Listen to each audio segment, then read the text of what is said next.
தினம் ஒரு தியானம். நீதியின் பாதையில் ஜீவனுண்டு. நீதிமொழிகள் அதிகாரம் 12 வசனம் 28. கர்த்தர் என் மேய்ப்பராயிருக்கிறார். அவர் என் ஆத்துமாவை தேற்றி தம்முடைய நாமத்தின் நிமித்தம் என்னை நீதியின் பாதைகளில் நடத்துகிறார் என்றான் தாவீது. கர்த்தருடைய பாதைகளெல்லாம் கிருபையும் சத்தியமுமானவைகள். உன் காலை பாவிகளின் பாதைக்கு விலக்குவாயாக.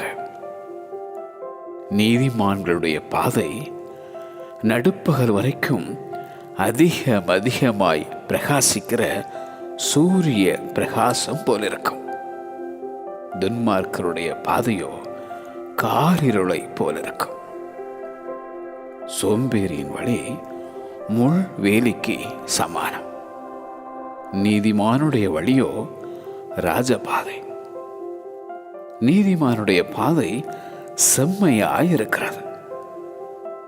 மனுஷனுக்கு செம்மையாய் தோன்றுகிற வழி உண்டு, அதன் முடிவோ மரண வழிகள்.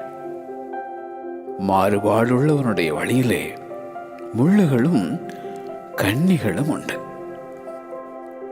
வழிகளிலே நின்று பூர்வ பாதைகள் எவை என்று கேட்டு விசாரித்து நல்ல வழி எங்கே என்று பார்த்து அதிலே நடவுங்கள். அப்பொழுது உங்கள் ஆத்துமாவுக்கு இளைப்பாறுதல் கிடைக்கும். நீதியின் பாதையில் ஜீவன் உண்டு. நீதியின் பாதையில் ஜீவன் உண்டு. ஆமென்.